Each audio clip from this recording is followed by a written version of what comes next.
दोस्तों इस वीडियो में हम लोग बात करेंगे डिटेल पूरे आधुनिक भारत के अधिकतम पार्ट जो है 1900 से लेकर के आपके 1947 तक जो प्रमुख काल क्रमेण घटनाएं होती हैं उनको क्रोनोलॉजी हम देखेंगे, जिससे कि आपके कम से कम 5 प्रश्न, चाहे आप यूपीएससी दे रहे हो, यूपीपीएससी का एग्जाम दे रहे हो, आरओ का एग्जाम दे रहे हो, किसी भी अन्य स्टेट पीसेस का भी एग्जाम दे रहे हो, क्रोनोलॉजी और सीक्वेंस मिलाने के जो प्रश्न देते हैं वो लगभग आपके 5 प्रश्न कम से कम इस वीडियो से आएंगे और इसमें हर टॉपिक से प्रश्न जो है आपको पूछा गया है। मैं यहां पर कुछ बिंदुओं को एक्सप्लेन करूंगा कि प्रश्नों की कैसी प्रवृत्ति आती है।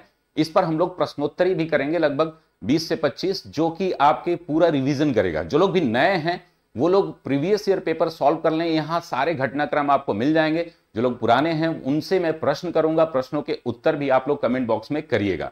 इसमें लगभग 15 से 20 पेज का ये टोटल मैटर है, जिसमें सभी घटनाएं आप देखेंगे कि 1900 से लेकर के और आपके 1947 यानी कि भारत के आजाद होने तक सभी घटनाओं का कालक्रम यहां पर दिया गया है। और इसके माध्यम से हम ये मास्टर वीडियो के माध्यम से कोशिश करेंगे कि घटनाओं को रिलेट करके आपको याद करने की आवश्यकता न पड़े, याद हो तो एक साथ सारी घटनाएं याद हो।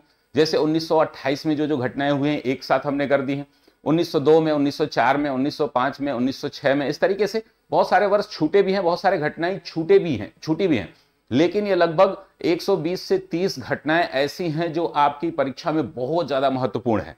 नमस्कार दोस्तों, मैं धनंजय सिंह आप सभी का स्वागत करता हूं आपके अपने प्लेटफॉर्म अभियान सिविल सर्विसेज पर, जिसमें हम लोग डिटेल बातचीत करेंगे आज क्रोनोलॉजी पर। क्रोनोलॉजी में जैसे पहला टॉपिक हम देखते हैं, आप देखते हैं पहला क्या है। पहला बिंदु है आपका 1902 में किसका गठन हुआ था? अनुशीलन समिति का गठन हुआ था। अब इसको डिटेलिंग हम एक दो बिंदुओं का करके आपको बता देते हैं।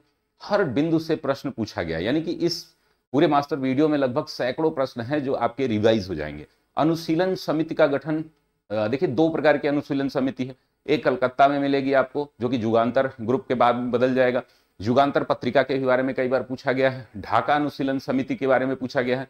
और इसके जो प्रणेता थे वो प्रथमनाथ मित्र थे, और इसमें बारिंद्र घोष, अरविंदो घोष, आपके अविनाश जी का नाम और जो आपके भूपेंद्र नाथ जी का नाम जो है इसमें आता है।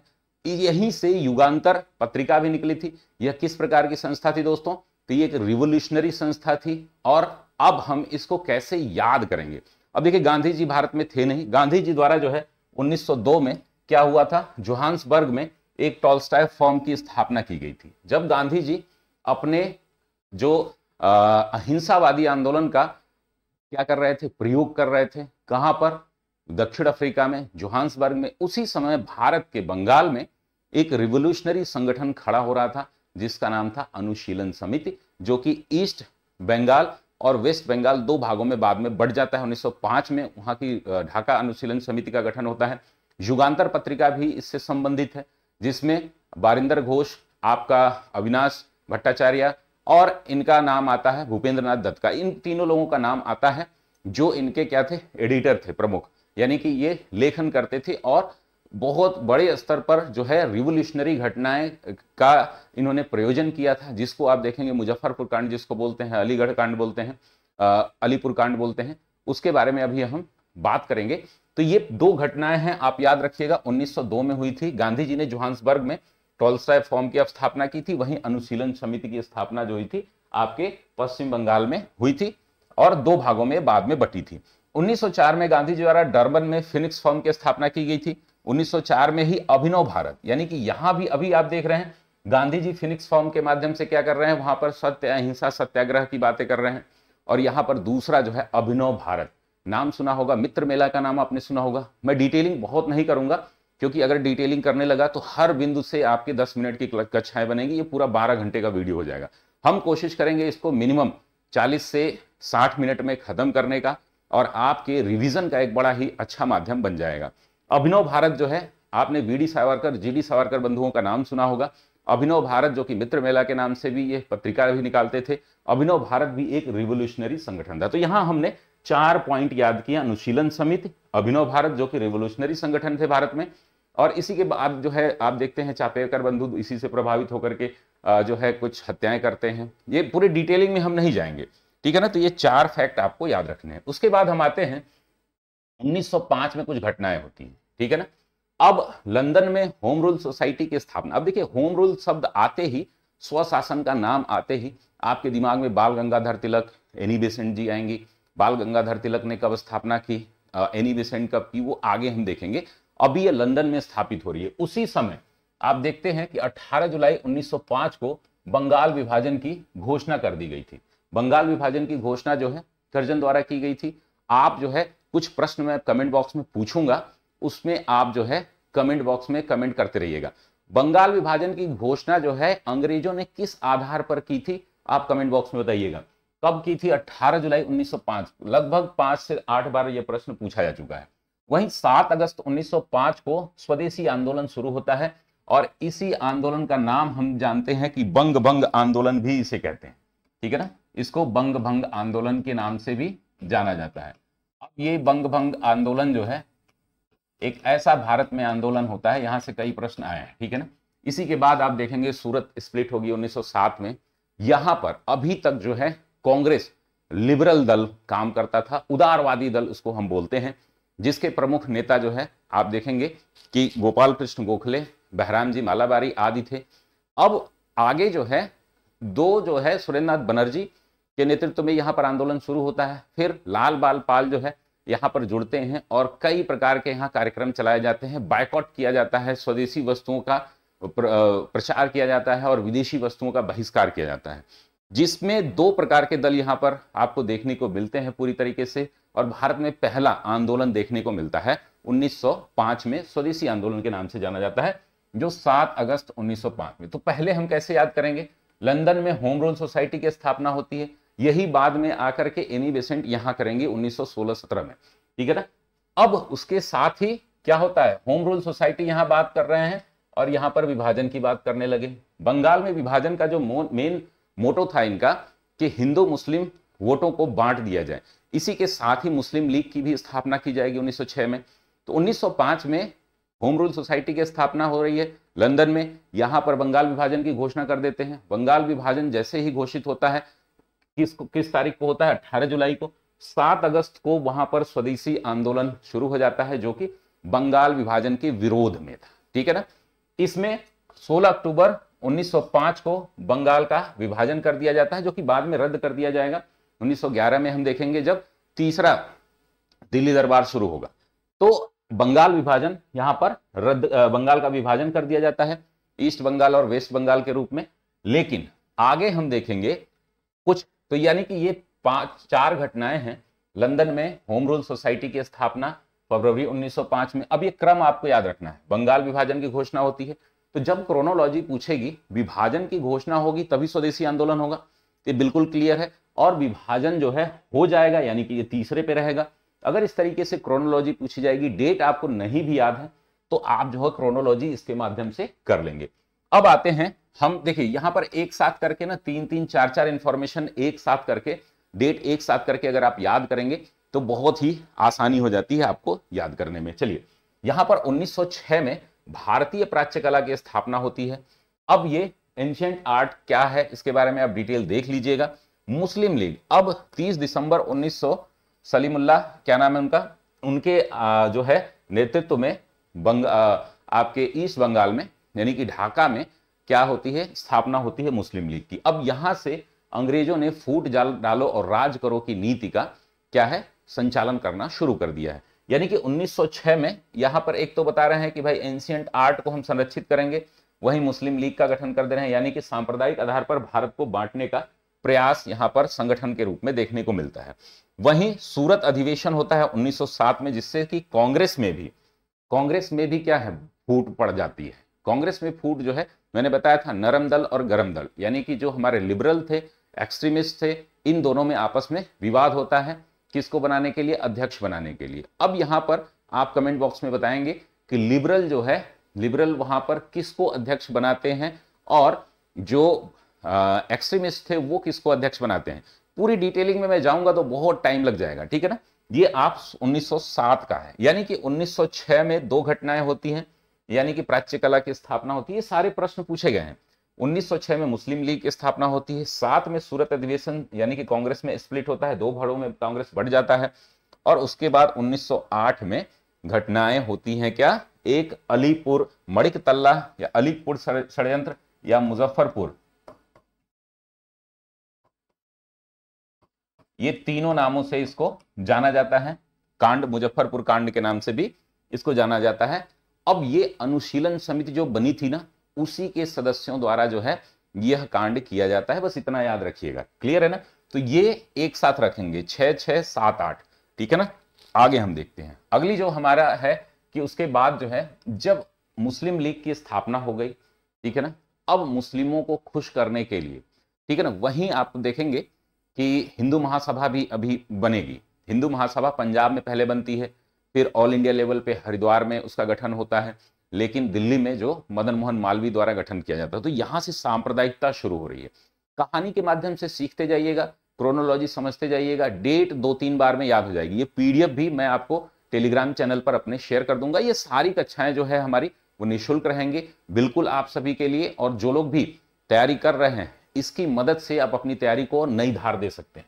अब देखिए, मॉर्ले मिंटो सुधार होता है। मॉर्ले मिंटो सुधार का बहुत सारे सुधार हुए, लेकिन उसमें प्रमुख जो सुधार था सांप्रदायिक पंचायत का, यानी कि कम्युनल इलेक्टोरेट बनाया गया है, ठीक है ना। कम्युनल यानी कि संप्रदाय के आधार पर, यानी कि मुस्लिमों को आरक्षण दिया गया इलेक्टोरेट में, यानी कि एक मंडल बनाया गया जहां पर मुस्लिम ही वोट करेंगे, मुस्लिम ही चुनाव लड़ेंगे।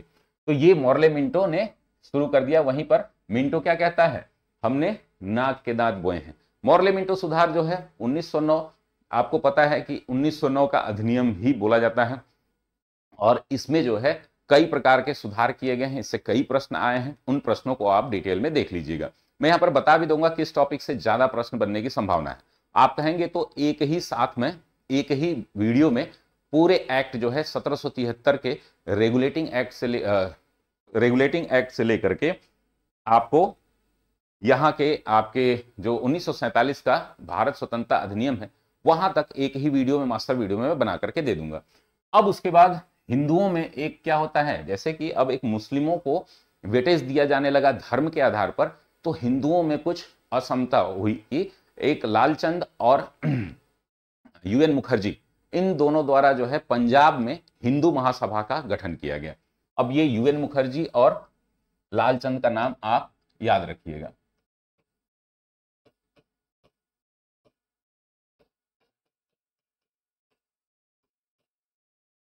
अब ये पूरे भारत में हिंदू महासभा का आह्वान करेंगे। 1915 में आप देखेंगे कि हरिद्वार में जो महाकुंभ होता है फरवरी में, उसके आधार पर दिल्ली में मदन मोहन मालवीय जी द्वारा जो है एक हिंदू महासभा जो गठित की जाती है, जिससे ज्यादा प्रश्न बनते हैं।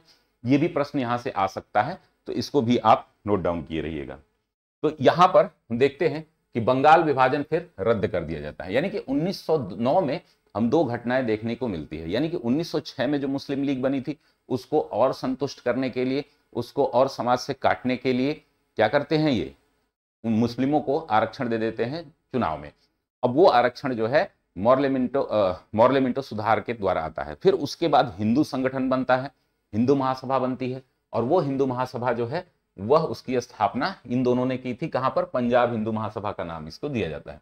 अब 1911 में जो बंगाल विभाजन हुआ था, जिसको पूरी तरीके से मान्य कर दिया गया था, लागू कर दिया गया था, बंगाल का विभाजन कर दिया गया था 1905 16 अक्टूबर को, इसको यहां रद्द कर दिया जाता है। अब यहां 2-3 घटनाएं एक साथ होती हैं। बंगाल विभाजन रद्द जो होता है वह दिल्ली दरबार के नाम से होता है। दिल्ली दरबार जो है, मैं एक छोटी सी कहानी बताऊं आपको कि जो लोग भी मुखर्जी नगर नेहरू विहार के आसपास रहते हैं, मुखर्जी नगर के आसपास निरंकारी रहते हैं, वहां पर आप देखेंगे तो एक कोरोनेशन पार्क है। कोरोनेशन पार्क में ही ये पूरी बनाया गया था, ये कॉन्फ्रेंस की गई थी, दिल्ली दरबार लगाया गया था। अच्छा, दिल्ली दरबार 3 बार हुआ है, ठीक है ना। दिल्ली दरबार जो है 3 बार हुआ है, इसको भी याद रखिएगा। 1877 में, 1903 में, और आपका ये 1911 में, ठीक है ना। तो 1877 में कौन था, लिटन था। 1903 में आप कमेंट बॉक्स में बताएंगे कौन है, अभी मैंने बताया 1903 बहुत कॉमन है। कौन था आपका, गवर्नर जनरल या वाइसराय। और 1911 में आप देखेंगे कि कौन था यहां पर गवर्नर जनरल, तो हार्डिंग था यहां पर, ठीक है ना। हार्डिंग के समय जो है जॉर्ज पंचम। अब ये दरबार क्यों आयोजित किए जाते थे? अभी देखिए दरबार का कॉन्सेप्ट है ना, जो वो अंग्रेजों ने मुगलों से लिया था। मुगलों मतलब जो शासन करता है उसका दरबार लगना चाहिए। तो पहली बार भारत में 1911 में जो है जॉर्ज परचम अपनी क्वीन मैरी के साथ आते हैं, और किंग्सवे कैंप वगैरह जो आज आप देखते हैं कि अभी हम बात कर रहे थे कुछ दिन पहले कि डोनाल्ड ट्रंप आए थे पिछली बार अपने चुनाव से पहले, ठीक है ना, तो गुजरात में किन कुछ राज्यों में वो गुजर रहे थे, वहां पर ग्रीन पर्दे लगा दिए गए थे, तो उसकी बहुत सारी आलोचना जो है मीडिया में हुई थी। वैसे ही जो ये झुग्गी थी पूरी, आप अगर दिल्ली 2008 से पहले गए हों आप लोग, तो आप देखेंगे कि तो आधी दिल्ली झुग्गियों में बसी हुई थी, और आप जैसे ही यमुना ब्रिज से एंटर करते थे दिल्ली में पूरा झुग्गी ही झुग्गी दिखता था। तो वो झुग्गी जो है किंग्सवे कैंप, कैंप जो है ना वहां पर लोगों को बसाया गया था, झुग्गी टाइप के लोग थे, तो उसको भी पूरा ढक दिया गया था। दिल्ली दरबार लगाने के लिए बहुत ज्यादा कार्य किया गया था हार्डिंग द्वारा। और हालांकि वहां पर एक और कहानी है कि वहां पर पत्थर गाड़ दिया गया था, मेन सेंटर वहीं बनाया गया था, बुराड़ी को, बुराड़ी गांव वो कहा जाता था पहले, अभी भी बुराड़ी गांव है ही पास में आपके। तो वो जो कोरोनेशन पार्क है, उस कोरोनेशन पार्क में दिल्ली दरबार बुलाया गया, और पहली बार ब्रिटेन से यहां पर जॉर्ज पंचम और उनकी पत्नी जो है क्वीन मैरी यहां पर आई थी। वहां पर पिलर गाड़ दिया गया था। यशवंत क्या नाम है इनका, खुशवंत सिंह, खुशवंत जी के दादाजी शायद वहां पर कानूनगो या लेखपाल की कुछ पोस्ट पे थे, जो वो रात में बताया जाता है कि वो गधे पर लाद करके वो पिलर जो है और कनाट प्लेस ले जाया गया और उसको राजधानी बनाया गया। क्यों बनाया गया, उसके पीछे मच्छरों की कहानी है। उस पर एक बड़ा आर्टिकल भी कई समाचार पत्रों में आया है, आप लोग पढ़े होंगे, कि वो वहां पर इतने ज्यादा मच्छर थे कि अंग्रेज जो है डर गए। और कोरोनेशन पार्क क्यों बनाया गया? केवल अंग्रेज गवर्नर जनरलों को क्या करने के लिए, अवार्ड करने के लिए उनको वहां मूर्तियां लगाई गई हैं। आप जाएंगे तो देखेंगे मूर्तियां हालांकि बहुत सारी हटा दी गई, कलकत्ता से वो मूर्तियां ट्रांसफर हुई थी यहां पर। यानी कि दिल्ली दरबार जो है वह क्यों लगाया गया? दिल्ली को राजधानी बनाने के लिए। बंगाल से दिल्ली को राजधानी ट्रांसफर कर दी गई, यानी कलकत्ता अब राजधानी नहीं रहेगी, अब राजधानी दिल्ली रहेगी।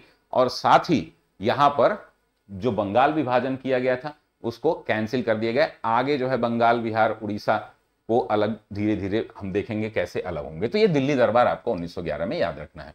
1909 में दो घटनाएं, मॉर्लेमेंटो सुधार, पंजाब हिंदू महासभा की स्थापना, उसके बाद 1911 में बंगाल विभाजन रद्द किया गया। कहां रद्द किया गया? दिल्ली को राजधानी बनाया गया, दिल्ली दरबार किया गया, जॉर्ज पंचम आए, उनकी क्वीन मैरी आई, और तीन दरबार हुए थे।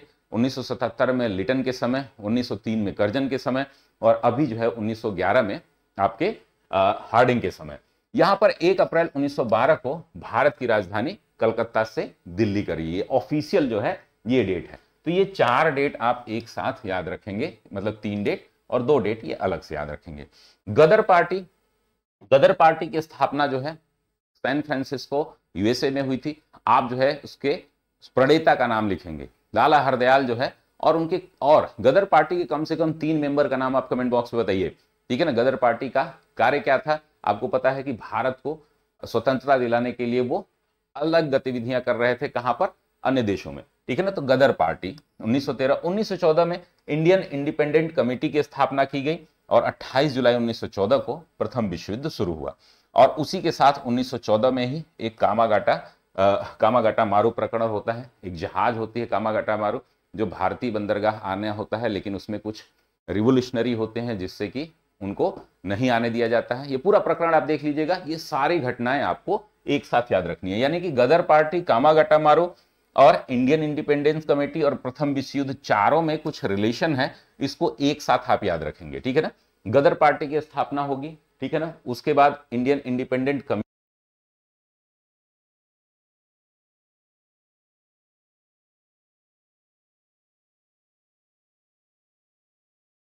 इंडियन इंडिपेंडेंट कमेटी के साथ ही हम देखेंगे कि वहां पर बीच बीच में कुछ ब्लिंकेज आ रहे हैं, मुझे लग रहा है कैमरा स्विच कर रहा है, तो उसके लिए सॉरी, थोड़ा सा धैर्य आप लोग।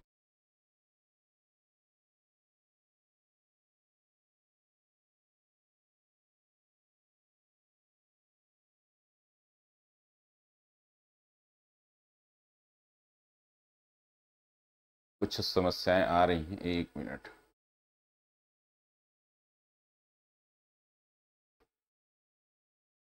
तो यहां पर आप देख रहे हैं इसमें जूम पे कुछ क्लिक हो गया है।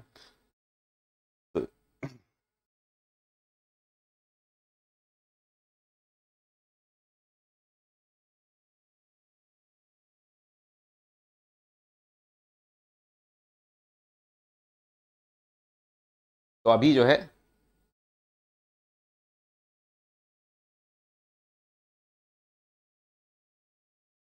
हम देखेंगे यहां पर कि आप जो है इनको याद रखिएगा क्रम में, ठीक है ना। तो कामागाटू प्रकरण गदर पार्टी के बाद होती है, ठीक है ना, विश्व युद्ध के प्रथम विश्व युद्ध के बाद होती है, बस याद रखना, या 14 में होती है बस ये। आगे हम देखेंगे 1915 में हिंदू महासभा दिल्ली वाला, जैसा कि मैंने कहानी बताई थी आपको कि दिल्ली में जो है ये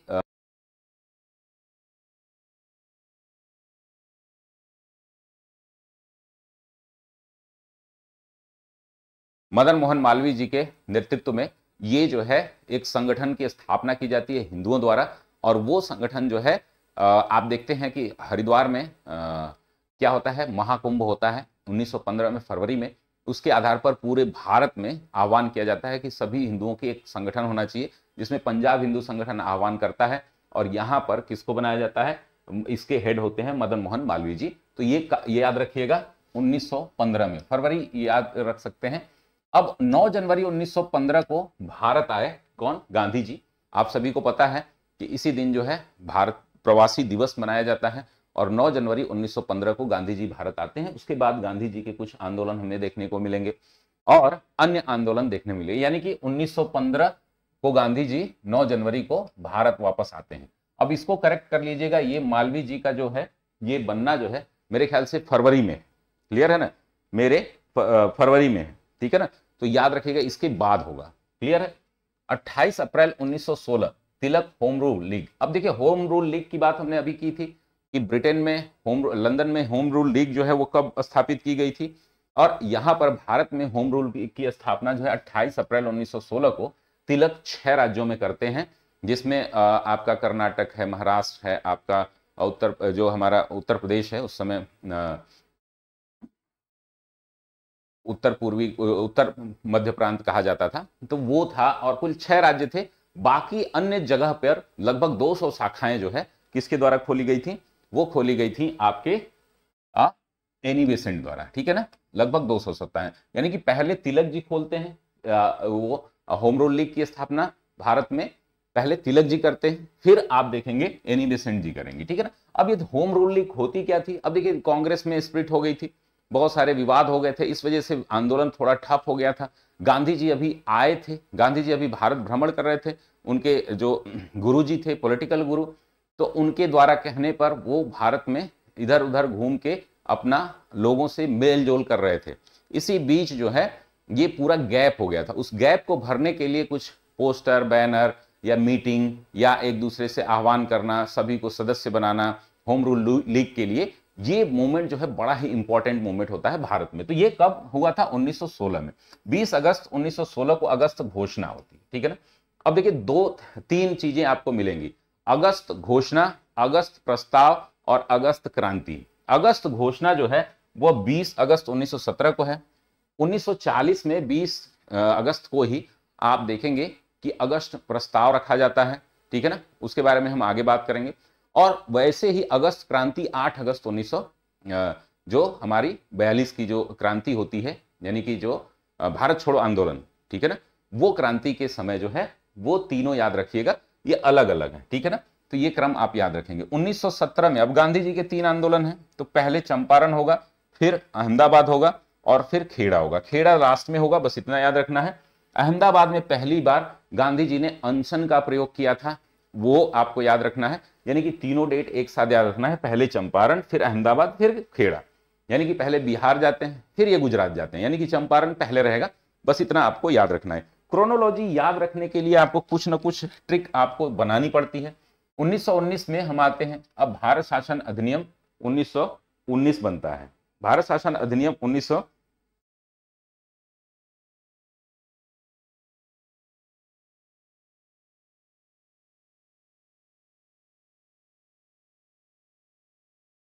भारत शासन अधिनियम 1919 बनता है, ठीक है ना।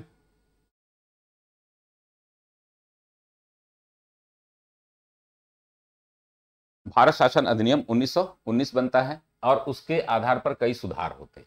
जैसे ही भारत शासन अधिनियम बनेगा उसके बाद एक एक्ट पारित किया जाता है बिना वकील बिना दलील के, रॉलेट एक्ट। अब रॉलेट एक्ट क्या है डिटेल में हम बात करेंगे अलग क्लास में। रॉलेट एक्ट बनता है 1919 अधिनियम पारित हुआ, रॉलेट एक्ट बनता है। रॉलेट एक्ट के विरुद्ध जो है सत्याग्रह होना लगता है, रॉलेट सत्याग्रह, यानी कि 17 मार्च को रॉलेट पारित होता है, ये 6 अप्रैल को रॉलेट सत्याग्रह होता है। इसी बीच जो है 13 अप्रैल को ये जलियांवाला बाग हत्याकांड यहां पर छूट गया है, तो वो आप लोग याद रखिएगा, जलियांवाला बाग, ठीक है ना। जलियांवाला यानी कि पहले रॉलेट सत्याग्रह होगा, फिर जलियांवाला बाग हत्याकांड होगा, फिर अखिल भारतीय खिलाफत कमेटी की स्थापना की जाएगी। जो खिलाफत समिति थी जो क्या कर रही थी, भारत में जो मुस्लिम थे वह विरोध कर रहे थे किसका, खलीफा के कुछ बातों का, उसको हम लोग डिटेल में बाद में करेंगे। 19 अक्टूबर 1919 को खिलाफत दिवस के रूप में मनाया जाता है और खिलाफत और असहयोग को मिलाने का कार्य जो है गांधी जी करते हैं 1 अगस्त 1920 को, ठीक है ना। यानी कि ये क्रम जो है आप याद रखेंगे, पहले भारत शासन अधिनियम, फिर रॉलेट एक्ट पारित होगा, उसका विरोध होगा, रॉलेट सत्याग्रह होगा, फिर जलियांवाला बाग हत्याकांड होगा, उसके बाद अखिल भारतीय खिलाफत कमेटी बनेगी। खिलाफत दिवस जो है 17 अक्टूबर को मनाया जाएगा। 1 अगस्त 1920 को असहयोग और खिलाफत को मिला दिया जाता है। अगस्त असहयोग आंदोलन, अब गांधी के आंदोलन हम लोग एक में कर सकते हैं। अभी इसमें और भी क्लासेज होंगी, जैसे गवर्नर जनरल को हम एक साथ पढ़ेंगे तो और भी घटनाएं यहां पर एक साथ आ जाएंगी। साथ ही अगर हम बात करें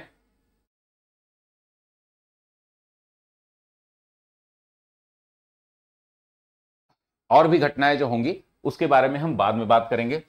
1921 में एका आंदोलन होता है। एका आंदोलन किसानों का आंदोलन होता है दोस्तों, जिसमें मदारी पासी इसके नेतृत्वकर्ता होते हैं, नाम लिख लीजिएगा, आप लोग पढ़े होंगे। मैं ये उम्मीद कर रहा हूं कि आप लोग जो लोग भी ये क्लास देख रहे हैं वह कम से कम बेसिक जानकारी रखते हैं, नहीं रखते हैं तो ये टॉपिक जो मैंने लिखे हैं ना उसको डिटेल में पढ़ जाइए। यहां मैं कुछ चीजें डिटेल में बताने लगूंगा तो क्लास बहुत लंबी हो जाएगी।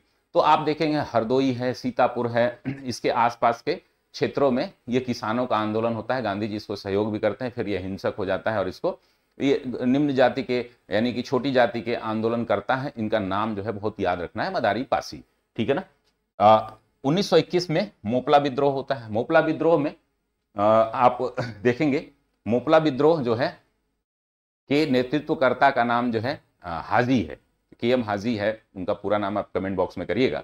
मोपलाओं का विद्रोह जो है हिंदू मुस्लिम एक दंगे के रूप में उभरता है।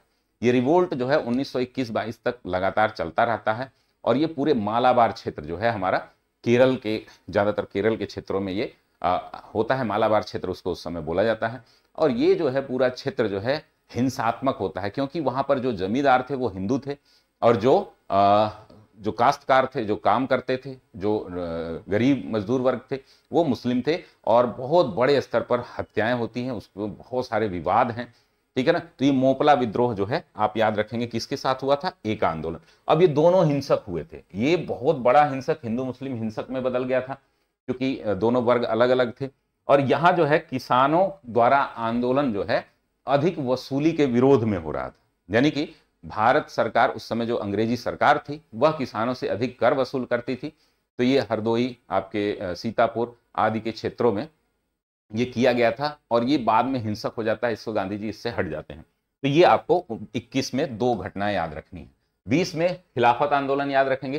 तिलक जी की मृत्यु भी हो जाती है। खिलाफत आंदोलन और सहयोग मिलते ही 1 अगस्त 1920 को तिलक जी की मृत्यु भी हो जाती है और इनकी मृत्यु माना जाता है हार्ट अटैक से, कार्डियक अरेस्ट से होती है। जेल में रहते हैं ये मुंबई में, बंबई उस समय नाम होता है। तो ये आप याद रखेंगे। इसके बाद हम देखेंगे कि चौरी चौरा कांड होता है। अब देखिए हमारा असहयोग आंदोलन यहाँ चल रहा है, खिलाफत असहयोग मिल गए, अब असहयोग आंदोलन नॉन कोऑपरेशन मूवमेंट जो है वो चल रहा है।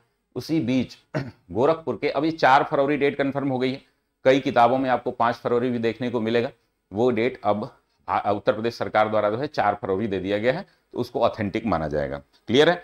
तो यहां पर हम देखेंगे 4 फरवरी को चौरी चौरा कांड होता है। चौरी चौरा कांड क्या होता है दोस्तों, बहुत सारे भीड़ द्वारा जो है कुछ पुलिस से विवाद या झड़प होती है और 22 पुलिसकर्मियों को जिंदा जला दिया जाता है, जिसके कारण गांधी जी असहयोग आंदोलन वापस ले लेते हैं। ये कब होता है?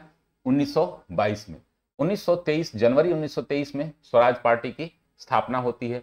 अभी देखिए यहां पर थोड़ा सा वायकॉम को ऊपर कर दीजिएगा, बीच में तारकेश्वर जो है ये आंदोलन है, ये कहां पर हुआ था? बंगाल में। इसके बारे में डिटेल पढ़ लीजिएगा। वायकॉम सत्याग्रह क्या है, तारकेश्वर आंदोलन क्या है, सबको डिटेल में हम करेंगे यहाँ पर, तो आपकी वीडियो बहुत लंबी हो जाएगी। तो स्वराज पार्टी का गठन होता है। स्वराज पार्टी जो है CR दास और मोतीलाल नेहरू द्वारा जो है एक अलग पार्टी बनाई जाती है कांग्रेस से हट करके, उसमें समाजवादी मानकों को लेकर के, और कुछ विवाद हो जाता है उसके आधार पर। 1924 में 2 सत्याग्रह होते हैं, ठीक है ना। 1922 में चौरी चौरा कांड हुआ। अब मान लीजिए उससे गुस्सा होकर के इन्होंने एक अलग पार्टी बना ली। कब 23 में, वो जनवरी 23 में बनाई, ठीक है ना। फिर वायकॉम सत्याग्रह जो है वो मार्च 2024 में होता है, ठीक है ना। तारकेश्वर आंदोलन जो है वो मई 2000, तो ये तारकेश्वर बाद में रखे, ये बंगाल में होता है, ये केरल में होता है, इसको याद रखना है।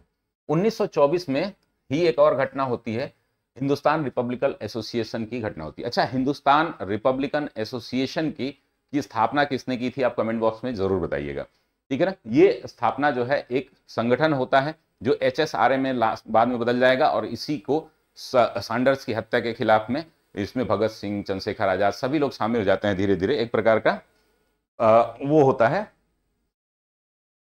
तो यहां पर HRA जो होता है ना, हिंदुस्तान रिपब्लिकन एसोसिएशन की स्थापना होती है अक्टूबर 1924 में। 9 अगस्त 1925 में काकोरी कांड होता है, जिसमें आप देखते हैं किन किन लोगों को काकोरी कांड में सजा हुई थी। 3 लोगों का नाम आप लोग जरूर बताएंगे।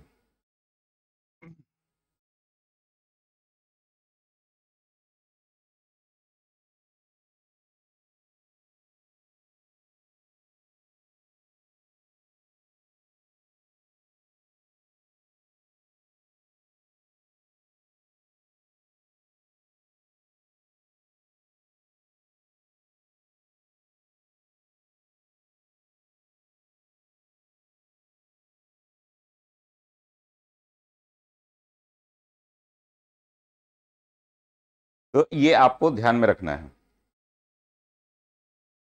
बार बार फोन आ रहा है, तो यहां पर जो है आप ध्यान में रखेंगे। HRA काकोरी कांड होता है, जिसमें ट्रेन लूटी जाती है, आप लोग पढ़े ही होंगे। उस बीच 2 घटनाएं और होती हैं। 1928 में सैंडर्स जो है साइमन कमीशन भारत आता है, कब? 3 फरवरी को, ठीक है ना। इसमें क्रम जो है थोड़ा सा ऊपर रखिएगा। काकोरी कांड के बाद जो है आप किसको रखेंगे? ये इसको साइमन आयोग को। साइमन आयोग भारत आता है। आपको पता है साइमन आयोग को लेकर के काफी विवाद हुआ था भारत में, काले झंडे दिखाए जाते हैं और अन्य चीजें होती है, ठीक है ना। उसके बाद जो है 12 जून 1928 को बारदौली सत्याग्रह होता है, जिसमें हमारे सरदार वल्लभ भाई पटेल एक नेतृत्वकर्ता के रूप में भारतीय राजनीति में आते हैं, ठीक है ना।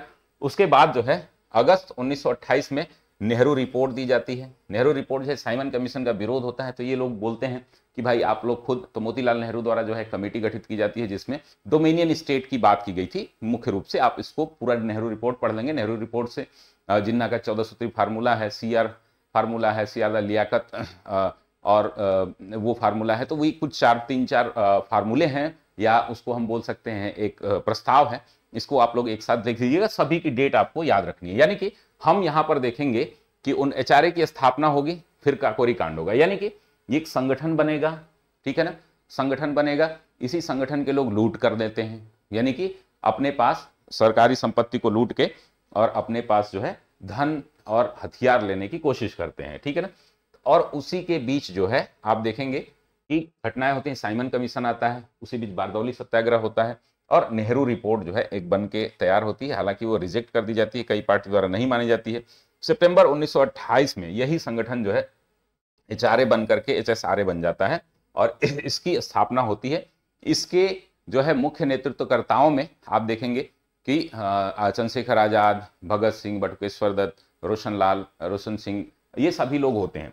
तो यहां पर उसके बाद सितंबर 1928 में स्थापना होगी, और दिसंबर में, यानी सितंबर, अक्टूबर, नवंबर, दिसंबर, 4 महीने बाद सैंडर्स की हत्या कर दी जाती है। हत्या में आरोपी कौन कौन थे आप कमेंट बॉक्स में बताएंगे। उससे पहले 17 नवंबर 1928 को, यानी कि HSRA और सैंडर्स के गठन के बीच में ही लाला लाजपत राय की मृत्यु हो जाती है। साइमन कमीशन के विरोध जो बंबई में ये लोग कर रहे थे, लाठी लग गई थी, इसकी वजह से उनकी उनके सर पर चोट आ गई थी, हॉस्पिटलाइज थे और इनकी डेथ हो जाती है। तो ये क्रम मेरे ख्याल से 28 तक आपको समझ में आ गया होगा। अब हम आते हैं 1929 में, जो कि बहुत ही ज्यादा इंपॉर्टेंट है। 1929 में आप देखेंगे कुल 4-5 घटनाएं हैं जो आपसे परीक्षा में लगभग 15-20 बार पूछी गई हैं, ठीक है ना। अब जिन्ना का 14 सूत्री कार्यक्रम है, इसके बारे में डिटेल पढ़ लीजिएगा। 28 मार्च को दिया जाता है। भगत सिंह और बटुकेश्वर दत्त द्वारा असेंबली में बम फेंका जाता है, ठीक है ना। ये असेंबली में बम फेंका जाता है, वो भी किसी को खाली जगह फेंका जाता है, सिर्फ बहरी सरकार को सुनाने के लिए। यानी कि पहले जिन्ना का 14 सूत्री फार्मूला आता है, अब भगत सिंह को बटुकेश्वर दत्त को पसंद नहीं आता है, तो वो लोग क्या कर देते हैं, अप्रैल में बम फेंक देते हैं। अब इसी बीच जो है इन लोगों को गिरफ्तार कर लिया जाता है। जतिन दास जो है, बाघा जतिन जो है, वो एक और रिवोल्यूशनरी थे, उनकी मृत्यु हो जाती है। इनकी मृत्यु हो जाती है कब, सितंबर 1929 में। 31 दिसंबर 1929 को पूर्ण स्वराज का प्रस्ताव पारित किया जाता है जवाहरलाल नेहरू जी द्वारा। तो ये आप 4 घटनाएं एक साथ रखेंगे, जिन्ना का 14 सूत्री फार्मूला, फिर भगत बटुकेश्वर द्वारा बम फेंकना, फिर जतिन दास की मृत्यु और पूर्ण स्वराज का प्रस्ताव जो है पारित किया जाता है जवाहरलाल नेहरू जी द्वारा। अब 26 जनवरी 1930 को पूर्ण स्वाधीनता दिवस मनाया जाता है। इसीलिए 26 जनवरी को संविधान दिवस मनाया गया, क्योंकि ये स्वाधीनता दिवस पहले से ही हम मना रहे हैं और 15 अगस्त को अलग से स्वाधीनता दिवस हमने मनाया, ठीक है ना। तो ये को रिलेट कर सकते हैं आप। 12 मार्च 1930 को दांडी मार्च प्रारंभ किया जाता है। दांडी मार्च आपको पता है कि हम जो है अब जो है असहयोग आंदोलन के आगे जो है बढ़ेंगे, तो यहां पर दांडी मार्च शुरू किया जाता है। असहयोग आंदोलन तो यहां पर देखेंगे आप समाप्त हो गया गांधी जी द्वारा जो है चौरी चौरा कांड के बाद। असहयोग आंदोलन चौरी चौरा के बाद जो है असहयोग आंदोलन यहां पर समाप्त कर दिया जाता है। उसके बाद जो है हमारा आता है गांधी जी द्वारा दूसरा आंदोलन, जो है वो कौन सा आंदोलन है, कमेंट बॉक्स में बताइएगा। यहीं से दांडी मार्च के द्वारा ही शुरुआत होती है। ये खिलाफत इसको क्या बोलते हैं, मुझे नाम भूल रहा है, आप कमेंट बॉक्स में बताइएगा। तो यहां से दांडी मार्च द्वारा जो है 12 मार्च को और 6 अप्रैल 2 डेट आपको याद रखिए, नमक सत्याग्रह तोड़ा गया। नमक सत्याग्रह यानी कि हम जो है अब विरोध करेंगे, ठीक है ना। सिविल सविनय अवज्ञा, ये आंदोलन का नाम क्या है, असहयोग आंदोलन, नो कोऑपरेशन और सिविल डिसोबीडियंस, जिसको सविनय अवज्ञा आंदोलन बोलते हैं। हम विनय पूर्वक आपके कानून को नहीं मानेंगे, तोड़ेंगे, जिससे नमक कानून, ये 2 डेट बहुत याद रखने की वाली है, 12 मार्च और 6 अप्रैल, ठीक है ना। नमक कानून तोड़ा गया और 18 अप्रैल 1930 को चटगांव शस्त्रागार किया गया। वहीं 1931 में पेशावर कांड होता है। प्रथम गोलमेज सम्मेलन भी बीच में होता है 20 दिसंबर 30 को। अब देखिए, गोलमेज सम्मेलन आपको याद करना हो तो गोलमेज सम्मेलन पहला 30 में, दूसरा 31 में, तीसरा 32 में, बस पहली डेट याद रखिए। इसमें बहुत ज्यादा दिमाग लगाने की जरूरत नहीं है, कभी कभी ये पूरी डेट पूछ देता है, तो एक बार ध्यान रख लीजिएगा, ठीक है ना। पेशावर कांड में से संबंधित कुछ क्रांतिकारियों के नाम आप कमेंट बॉक्स में बताइएगा, ठीक है ना।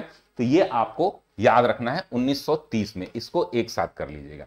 1929 के जिन्ना, भगत सिंह बटुकेश्वर द्वारा बम फेंकना, जतिन दास की मृत्यु, पूर्ण स्वराज का प्रस्ताव जो है ये एक साथ।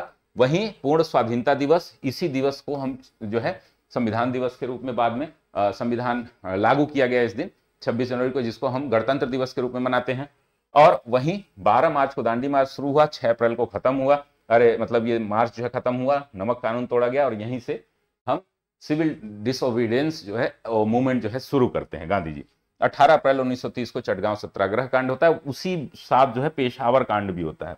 अब चटगांव का पूरा इतिहास जो है, मास्टरदा के बारे में आप मूवी भी बनी है, बहुत सारे लोग जानते भी होंगे, नहीं जानते होंगे तो आप जो है चटगांव सत्याग्रह के जो मास्टरदा हैं, मैं नाम नहीं बता रहा हूं, आप जो है उनका नाम कमेंट बॉक्स में जरूर बताइएगा। चलिए आगे हम देखते हैं, अगर बात करें 27 फरवरी 1931 को। अब ये 4 डेट बहुत ज्यादा इंपॉर्टेंट है। 27 फरवरी 1931 को चंद्रशेखर आजाद जी हमारे अल्फ्रेड पार्क, जो कि अभी चंद्रशेखर आजाद पार्क के नाम से जाना जाता है, आपका कंपनी बाग, उसमें शहीद हो जाते हैं और अपने आप खुद को गोली मार देते हैं अंग्रेजों से घेरने के बाद। तो ये 27 फरवरी डेट है। 5 मार्च को गांधी इरविन समझौता होता है। देखिए ध्यान से याद रखिएगा, आजाद जी की मृत्यु होगी, गांधी समझौता करने जाएंगे इरविन से, वहां भगत जी की बात ही नहीं करेंगे, राजनीतिक जो कैदी हैं उन्हीं को छोड़ने की बात करते हैं, उसको भी काफी लेकर के वैचारिक विभेद हैं। फिर इन लोगों को फांसी दे दी जाती है, भगत, सुखदेव और राजगुरु को 23 मार्च 1931, यानी कि फरवरी में आजाद जी की मृत्यु होती है। फिर गांधी इंग्रविन से जाते हैं समझौता करने, तो वहां जो है भगत सिंह की बात नहीं रखते हैं, भगत सिंह, सुखदेव, इन सभी को फांसी दे दी जाती है 23 मार्च को। वहीं 29 मार्च को कांग्रेस का कराची अधिवेशन होता है। कराची अधिवेशन में कौन जो है अध्यक्ष था, कमेंट बॉक्स में बताइएगा। कांग्रेस के सारे अधिवेशन मैं एक साथ आपको कराऊंगा, आप बिल्कुल भी निश्चिंत रहें, ठीक है ना। उसके आगे हम बात करेंगे अगर, तो पहला गोलमेज सम्मेलन आपने देखा था यहां पर 1931 30-31 यानी कि 20 दिसंबर, यानी कि दिसंबर लास्ट में होता है आपका 1930 में, और 19 जनवरी 1931 तक, लगभग एक महीने ये चलता है, ठीक है ना। तो 1930 दिसंबर 1930 से जनवरी 1931, तो यानी कि 30 आपको याद रखना है पहला। दूसरा आप देखेंगे सितंबर 1931 से 1 दिसंबर 1931, ठीक है ना, ये दूसरा पूरा 31 में। और वहीं 17 नवंबर 1932 से ये 32 में तीसरा गोलमेज सम्मेलन है। तीनों गोलमेज सम्मेलन को आप एक साथ याद रखेंगे। आपके 17 नवंबर 1932 और ये दो डेट जो है, तीनों डेट एक साथ याद रखेंगे, 30, 31, 32, ठीक है ना। अब यहां पर कुछ डेट और है। 16 अगस्त 1932 को सांप्रदायिक पंचाट यानी कम्युनल अवार्ड दिया जाता है। यानी कि कम्युनल अवार्ड क्या है कि अब जो है और भी SC ST को भी आरक्षण दिया जाएगा राजनीति में, पॉलिटिकल। तो वो अवार्ड पे क्या होता है, बहुत विवाद होता है। गांधी अंबेडकर जी के साथ जो है पूना पैक्ट होता है, यानी कि पहले सांप्रदायिक पंचाट घोषित होगा, मैकडोनल्ड अवार्ड बोलेंगे उसको, उसके बाद गांधी जी और अंबेडकर जी के बीच समझौता होता है। यही हरिजन शब्द गांधी जी ने दिया था। अखिल भारतीय छुआछूत लीग की स्थापना करते हैं ये, हरिजन नाम से पत्र भी ये निकालते हैं। ये कई बार आपसे परीक्षा में पूछा गया है। 32 में तीनों घटनाएं होती हैं, याद रखेंगे, सांप्रदायिक पंचाट, पूना पैक्ट और अखिल भारतीय छुआछूत लीग। क्लियर है ना। तो ये आपको याद रखना है। आगे हम देखेंगे दोस्तों कि 1 अगस्त 1934 को सविनय अवज्ञा के रूप में सविनय अवज्ञा जो है वापस ले लिया जाता है, ठीक है ना। अब 1934 में अखिल भारतीय समाजवादी दल की स्थापना की जाती है, यानी कि सोशलिस्ट पार्टी की। अब यहां पर अखिल भारतीय समाजवादी दल में कौन कौन शामिल था, यानी कि अध्यक्ष और सचिव कौन था, आप कमेंट बॉक्स में जरूर बताइएगा। भारत शासन अधिनियम 1935 आता है। अब यहां से कुछ कहानी है और ये काफी इंपॉर्टेंट अब फैक्ट आ रहे हैं जो कि बार बार पूछे जा रहे हैं, ठीक है ना। अभी हम ज्यादा नहीं, आपके 2 पेज और बचे हुए हैं, 3 पेज, इसको आप लोग जरूर आप ध्यान रखिएगा कि इनको हम लोग एक साथ करेंगे। इसको आप चाहेंगे तो मैं एक बार और जो है आपको PDF दे दूंगा, आप बार बार इसको करते रहिए। क्लियर है ना। चलिए, तो यहां पर 1 सितंबर 1939 को द्वितीय विश्व युद्ध की शुरुआत हो जाती है, और उसके द्वारा जो है भारत, प्रथम विश्व युद्ध में गांधी जी जो है अंग्रेजों के एजेंट बोले जाने लगे थे, क्योंकि बार बार ये सभी से विनती कर रहे थे कि आप जो है द्वितीय विश्व युद्ध में शामिल होइए और अंग्रेजों को सहयोग करिए। लेकिन द्वितीय विश्व युद्ध में मामला अलग हो गया, क्योंकि अंग्रेजों ने किसी भी प्रकार की मांग नहीं रखी और भारत को कम से कम डोमिनियन स्टेट जो नेहरू फार्मूले में या नेहरू जो रिपोर्ट में बात की गई थी वो भी नहीं दी। अब ये हुआ कि अब विश्व युद्ध हो जाएगा, उसके बाद देंगे। अब भारत में विरोध तेजी से हो जाता है, यानी कि पहले भारत शासन अधिनियम 1935 आता है। अच्छा, भारत शासन अधिनियम किसके समय में आया था, कमेंट बॉक्स में बताइए, कमेंट बॉक्स में जरूर बताइएगा। 1 सितंबर 1939 को द्वितीय विश्व युद्ध की शुरुआत हो जाती है। 22 अक्टूबर 1939 को कांग्रेस का इस्तीफा। अब राज्य सरकारों से देखिए 37 में चुनाव हुए थे, चुनाव में जो सरकारें बनी थी अब उसको बहुत कुछ दिया ही नहीं गया था, यानी कि वो सिर्फ सफाई का कार्य और कुछ ऐसे समाज सेवा टाइप के कार्य ही कर सकते थे। इसलिए कांग्रेस ने विश्व युद्ध घोषित होते ही अंग्रेजों का विरोध किया और यहां पर क्या कर दिया, 6 राज्यों में जो सरकार बनी थी वहां से इस्तीफा दे दिया। 22 दिसंबर 1939 को मुस्लिम लीग का धन्यवाद दिवस होता है। किस लिए धन्यवाद दिवस होता है, क्योंकि कांग्रेस से मुक्ति मिल गई, उनको मुक्ति दिवस मनाते हैं। क्लियर है, तो याद रखेंगे, पहले कांग्रेस इस्तीफा देगा, फिर मुस्लिम लीग मुक्ति दिवस बनाएगी। फिर द्विराष्ट्र सिद्धांत आता है, यानी कि लाहौर अधिवेशन होता है मुस्लिम लीग का, जिसमें जिन्ना जी रहते हैं, और वहां पर जो आप कमेंट बॉक्स में बताइए द्विराष्ट्र सिद्धांत का जो है पहली बार उपयोग किसने किया था, ठीक है ना। रहमत अली चौधरी का नाम आता है, या कौन चौधरी है, नाम कमेंट बॉक्स में बताइएगा, मुझे भूल रहा है। और यहां पर जो है द्विराष्ट्र सिद्धांत यानी कि पाकिस्तान की बात जो है पहली बार ऑफिशियली लाहौर के अधिवेशन में की जाती है, जिन्ना वहां पर अध्यक्ष के रूप में कार्य करते हैं। 8 अगस्त 23 मार्च इसलिए याद रख लीजिएगा, 23 मार्च को ही भगत सिंह की फांसी दी गई थी। कब दी गई थी? 1923 में। यहां पर 8 अगस्त 1940 में लिथगो प्रस्ताव आता है, जिसको अगस्त प्रस्ताव के नाम से जाना जाता है। तो मैंने बताया था आपको कई चीजें याद रखनी है। एक, अगस्त ऑफर प्रस्ताव इसको बोलते हैं, अगस्त घोषणा और अगस्त क्रांति, ठीक है ना। 1917, 1940 और 1900 आप जो है जो होता है क्रांति होती है आपकी करो या मरो वाली 1942 वाली। 17 अक्टूबर 1940 को व्यक्तिगत सत्याग्रह। अब व्यक्तिगत सत्याग्रह में हमने कई बार प्रश्न यहाँ पूछा गया है, इसमें विनोबा भावे का पहला नाम आता है, फिर नेहरू जी का नाम आता है, फिर तीसरे या दूसरे नंबर पर आता है। कमेंट बॉक्स में 3 जो व्यक्तिगत सत्याग्रही हैं उनके नाम आप कमेंट बॉक्स में करिएगा। चलिए आगे हम देखेंगे, यहाँ पर 23 मार्च 1942 को क्रिप्स मिशन आता है। क्रिप्स मिशन का मुख्य उद्देश्य क्या होता है दोस्तों? क्रिप्स मिशन का मुख्य उद्देश्य होता है कि भारत में किस प्रकार से हम क्या करें, संविधान बनाएं, संविधान को किस प्रकार से बनाया जाए, लेकिन यहाँ पर किसी भी प्रकार का बात नहीं बन पाती है। 14 जुलाई 1942 को वर्धा में भारत छोड़ो प्रस्ताव पारित किया जाता है। भारत छोड़ो प्रस्ताव 7 अगस्त 1942 को यहाँ पर बंबई में ग्वालियर टैंक में पारित होता है, जिसमें 8 अगस्त को गांधी जी करो या मरो का नारा देते हैं। सुबह ही तड़के सभी लोगों को गिरफ्तार कर लिया जाता है 9 अगस्त को, और आंदोलन जो है स्वतः स्फूर्त हो जाता है। क्लियर है ना? तो ये आप याद रखेंगे। तो भारत छोड़ो प्रस्ताव 2 बार आपको दिख रहा है, तो 14 जुलाई और 7 अगस्त को ये ग्वालियर टैंक है वर्धा में, और 8 अगस्त 1942 को करो या मरो का, इसी दिन को हम क्या बोलते हैं? अगस्त क्रांति बोलते हैं। यानी कि 3 आपको याद होगा, अगस्त घोषणा, अगस्त प्रस्ताव और अगस्त क्रांति, तीनों नाम याद रखेंगे आप। 9 अगस्त 1942 को ऑपरेशन जीरो आवर होता है। ऑपरेशन जीरो आवर क्या है कमेंट बॉक्स में जरूर बताइएगा, क्योंकि बहुत वीडियो लंबी हो जाएगी, इसलिए मैं कोशिश कर रहा हूं कि आपको कम चीजों में इसको याद कैसे करना है। यानी कि क्रिप्स मिशन आता है संविधान बनाने, संविधान नहीं बन पाता है तो भारत छोड़ो मतलब बड़ी सबसे बड़ी क्रांति होती है, जिसको अगस्त क्रांति के नाम से जाने जाते हैं। उससे पहले 2 प्रस्ताव पारित होते हैं, करो या मरो का नारा दिया जाता है, ऑपरेशन जीरो आता है, और CR फार्मूला, इनको सी राजगोपालाचारी ने CR फार्मूला दिया था, इसको आप याद रखेंगे। लियाकत देसाई पैक्ट जो है 1945 में, यानी कि operation zero, CR formula, Liaquat Desai और वेबल योजना आएगी। उसके बाद कैबिनेट मिशन भी आता है 1946 में, ये 45 में, देखिए क्रिप्स मिशन 42 में, वेबल योजना जो है 45 में, और उसके बाद जो है आपका आता है शिमला समझौता 1945 में होता है। ये शायद इसमें जिन्ना जी और अन्य लोग जो है पार्टिसिपेट नहीं करते, इसको डिटेल आप लोग पढ़ लीजिएगा, ठीक है ना। कैबिनेट मिशन 24 मार्च 1946 को सर पैथिक लॉरेंस के नेतृत्व में भारत आता है, और इससे भी बात नहीं है, यहाँ पर सत्ता हस्तांतरण की बात चल रही है, संविधान निर्माण आदि की बात चल रही है, किस प्रकार से भारत सरकार को हस्तांतरित किया जाए उसकी बात चलने लगेगी। उसी बीच 18 फरवरी 1946 को शाही नौसेना विद्रोह जो है, रिम विद्रोह जिसको कहते हैं, वो शुरू होता है।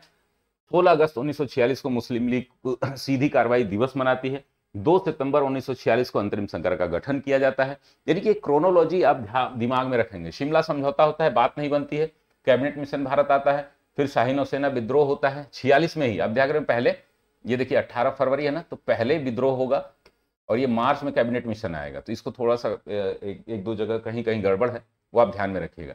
फिर मुस्लिम लीग का सीधी कार्रवाई डायरेक्ट एक्शन डे होता है। 2 सितंबर को अंतरिम सरकार का गठन कर दिया जाता है, जिसमें मुस्लिम लीग पहले पार्टिसिपेट करती है, बाद में हट जाती है। और आप देखेंगे कि एटली द्वारा 1947 को 20 फरवरी 1947 को एटली का घोषणा पत्र आता है। 3 जून 1947 को माउंटबेटन योजना आती है, जिसमें आप देखते हैं कि कई भागों में भारत को बांटने की बात की जाती है। हालांकि 14 जून 1947 को दिल्ली में विभाजन प्रस्ताव पारित होता है, जिसमें कृपलानी जी आपके वो होते हैं, अध्यक्ष होते हैं, और सरदार वल्लभ भाई पटेल, अबुल कलाम आजाद जो है प्रस्तावक और समर्थक होते हैं, और यह भारत विभाजन हो जाता है। इसके बाद भी कुछ और डेट हैं जो बहुत इंपॉर्टेंट हैं, उसको भी हम लोग ध्यान में रखेंगे। तो एक बार हमने देख लिया कि लगभग 100 के आसपास ये फैक्ट हैं, और इन फैक्ट के माध्यम से आप अपनी पूरी तैयारी को नई धार दे सकते हो। दोस्तों, आप अगर यहां तक वीडियो देख लिए हैं तो इसका मतलब कि आप बहुत ही सिंसियर हैं।